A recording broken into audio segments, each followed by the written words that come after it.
Now, there are about 1 billion Kickstarters from this week. About I think the number was 8 billion. And there's some big ones too. So yeah. Let's start Kickstarter Pickstarter off with the biggest one that there is. Yeah. Well, you could argue. I'd say it's the biggest one. In terms of price and size. And that is the new Walking Dead miniatures game from Mantic Games. We actually talked about this before when we last recorded. And of course, as soon as we recorded, it came up the next day. Right. So it's a straight up miniatures game. You're playing as different teams. And the zombies are all AI. Neutral, yeah. Yeah. So there's no one plays as them. So the walkers, yes. Whatever you want to call them. And yeah, it's like we talked about pretty much. You're fighting groups. You're fighting for territory, for supplies, while trying to avoid the zombie enemies, which are, like you said, again, AI controlled.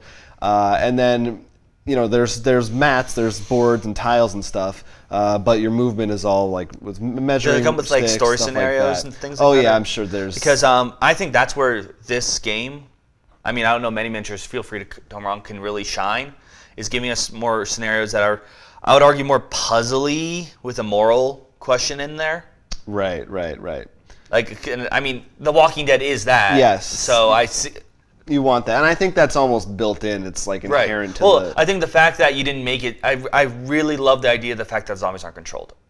It wasn't just, all right, humans versus zombies. Yeah. It really is. No, I completely agree. That makes it so much more interesting because, like, the potential scenarios where you're fighting a human, but you're both worried about the zombies. Well, and the other thing is, zombies. It's not like making the zombies neutral and having them have like whenever they move this way or this way, whatever their rules are. I don't feel takes away. It's not like making the stormtroopers neutral. Because they, depending on the platoon, no, zombies are pretty. It makes perfect sense. Yeah, they should be brain dead. They should literally. They're not, and figuratively, which is a pun because they're figures. Yes. So. Yeah, Walking Dead. Unfortunately, that game cost $125. Well, it's a miniatures game.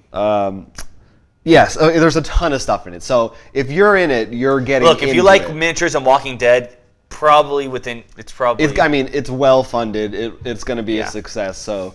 A lot of these are funded. I feel like a lot of these are all funded within 24 hours. Yeah, but good people have money to burn. I don't just mean this Kickstarter. All of these Kickstarters we're going through. So the next one, another gigantic license, Teenage Mutant Ninja Turtles from IDW.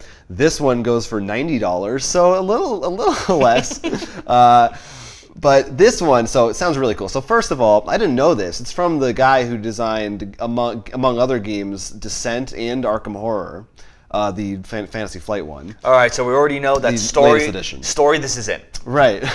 Well, you can almost tell because the fact that he actually used artwork from the original Teenage Mutant Ninja Turtles. Yeah, and all the art looks like that. I know the miniatures are based, but the fact that he chose to look back that far is a very good sign. And I know, he didn't have to. No, definitely not. But I know based on when we played X-Files from IDW, we were one of our regrets or dismays was that it's not as thematic as at least I wanted it to be. I think both of us. But based on the designer. Well, so to be fair, I didn't really watch that many. I don't want to get into it too much, but yeah. Yeah, so it's really you because I can't comment on that. But with this game. From the designer, at the very least, whether it's good or bad, I know they're attempting to deliver what I want, which is that thematic experience. And so what's really cool about it, so in this one person does play as the enemies. One person is Shredder and the rest, or whoever it may be, which is kind of a bummer to me because, I at least personally, I feel like I'd always want to be a turtle. I don't want to be... Look. Just play the Platinum video game. Right. But what's so cool, I think, is the way it works, as a turtle at least, you're rolling dice, or probably the same if you're April O'Neil or whoever else. Heroes. On the cooperative side, and you actually can share the dice or your potential moves and actions, and you can share them with the people sitting next to you. So if you didn't roll what you really wanted, you can work with what people have around you. So it really feels cooperative in that way. Well, I think one of the things that does is it makes it more likely that everyone is doing their thing. You don't have that one guy just rolling. Right. And you just wait for him to do his thing. If your luck is bad, you can work through it. And I think it'll make it a lot more interesting and fun. Like, okay, what'd you have? Oh, this. Oh, trade this, but I need that too. Like, you know. I'm pretty excited. I hope it'll be really good. I have high hopes. They still haven't. The gameplay video will be out soon. We still haven't actually seen it. I think actually in 2 days. Yeah, of this recording. Might be right now. Right? No, because I believe it was February 8th. February 8th. So you'll find it. Should be when this video comes out. So. Maybe not. So could be a day earlier. I don't know. So check that out because that one I think is going to be pretty cool. Again, $90 for that. Then we go on to less outrageous things. So this one I don't think we need to spend too much time on because we've already talked about it. The Opulence, which comes from our friends at Black Locust Games, and we got to play it at Board Game Geek. Yeah, this was Gen Con we played. I mean, well, yeah. You should check out our video on it. It really was just a great game because what it does is a cooperative game, but wasn't like you're all trying to do the same thing. You literally have completely different mechanics. For just a brief summary, it takes place in a speakeasy in the 1920s, and you're just trying to manage it. And there's missions. You know what it reminds me a lot of? If you're a really big fan of games like Space Cadets, where you each have your own thing, but even though you have your own thing, you have to all work together. Yeah. That's what this feels like, which is cool though, because anytime I've seen that kind of mechanic, it's only been for spaceships.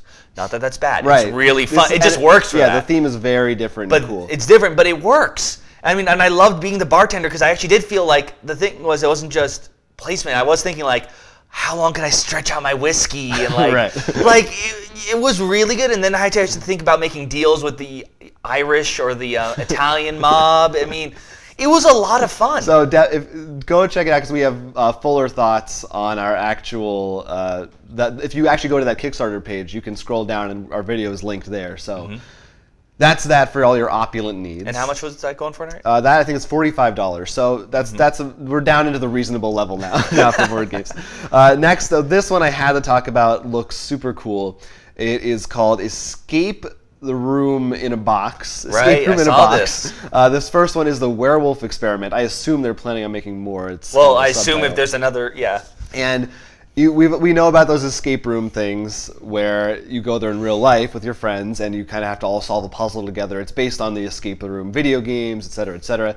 This attempts to bring that experience to the home in a box. You don't have to go anywhere. You don't have to buy tickets. You just get one thing. And there's props in there. There's puzzles. There's wheels, dials, all kinds of stuff. I think it's a great idea. I can already think. I know Neil Back to Game. I forget what it's called, but you actually put cards around the house, and it was a haunted house. Right. This house is haunted. Right, and that I thought was fun. I mean, we love the Mansions of Madness that actually has the little puzzles in it. I mean, it seems like a perfect idea. I'm shocked it took so long for someone to do it. Yeah, remember at Board Game Geek when we did that puzzle hunting thing?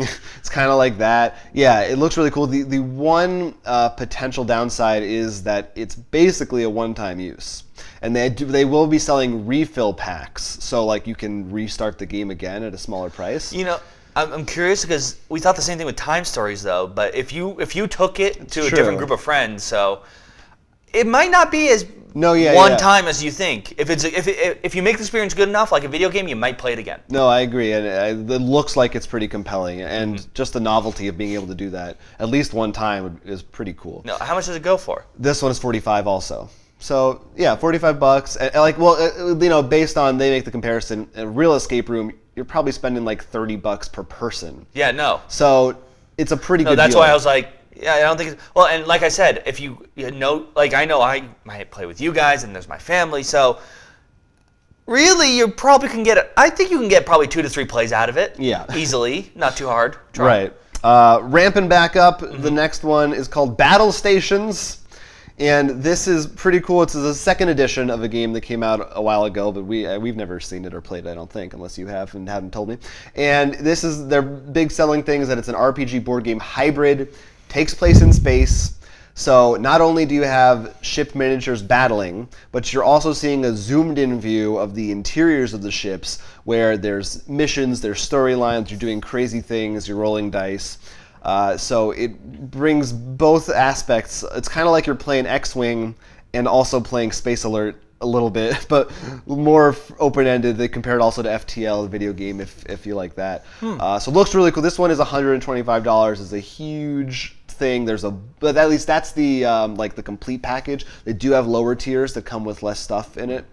but there's books. It's a big crazy Check it thing. out. It's definitely something where you can customize and buy what you want. Yeah, so that one we recommend. Right. And now, it wouldn't be Kickstarters if we didn't touch a little bit on Cthulhu. Right, so we have two more that are both Cthulhu themed. The first one is Mythos Tales. Yes, this is really cool. This actually is a lot like the game Sherlock Holmes, in which you actually are cooperatively trying, or I think you can do somewhat competitive. No, you do cooperative to solve a mystery, and there is a guy who's like Sherlock who you can do cooperative, competitive against. See, that's why I got screwed up. Which odds are, if it's like our experiences, you're always going to lose to him. Technically, you can play Consulting Detective competitive also, but why would you want to? But it's really cool. This Kickstarter is for the hardcover. I've actually backed this. It's not soft.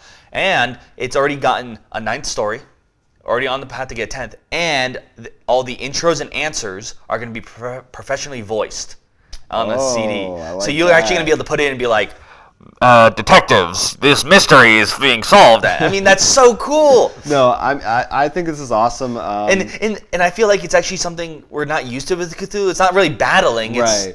And of course, we just want more puzzles. No, I would love it if this started a trend, which Consulting Detective, I guess, already did, of just different companies making different versions of this with different themes. I think it applies itself to so many different stories and variations. Oh, yeah, no. I mean, I'd have no problem if they made, like, a in space detective thing or something like you actually have to...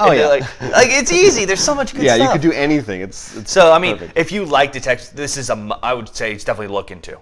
And the final one. Right. The final one is actually an expansion. So we just talked about Chuck Yeager doing the new Cthulhu Pandemic last week. Well, here he is back again with an expansion for Rise of Cthulhu. Yes. In Rise of Cthulhu, what the game is, we've played it before, it's pretty much you're 2 cultists and you try to get the favor of the gods in certain areas. Whoever has the most points wins. And this is an expansion, adds a couple new elder gods, like Dagon, I think his name is. Sure. But it also adds the investigators, who are nosing around and being annoying. So it adds that third sort of thing you expect from him, because usually the investigators are meddling anyways. So now we actually get that in the expansion. So cool thing to add for Rise of Cthulhu. Definitely curious. It was very funny to see how this and right next to Cthulhu Pandemics. I'm like, did you actually finish this first? Like, I'm curious timelines. It's a secret marketing ploy, I think. I mean, maybe what if this came like with a promo card for Cthulhu Pandemic, and Cthulhu Pandemic came with a promo card for this? That's a good one. I like the way you think. They should hire you. No, because they already do that with other games. So that one is only $13, and also Mythos Tale goes for 40. We didn't say, and that's from 8th Summit. But like I said, that comes with now 9 cases in a hardcover book. So if you want your Cthulhu fix, check it out. Those are our gigantic Kickstarters for the week. Really, really good ones. So yeah. I don't know. That's. I mean, it was hard to narrow it down. I even cut a few more out that I thought looked cool. So no, it was. Check them all out.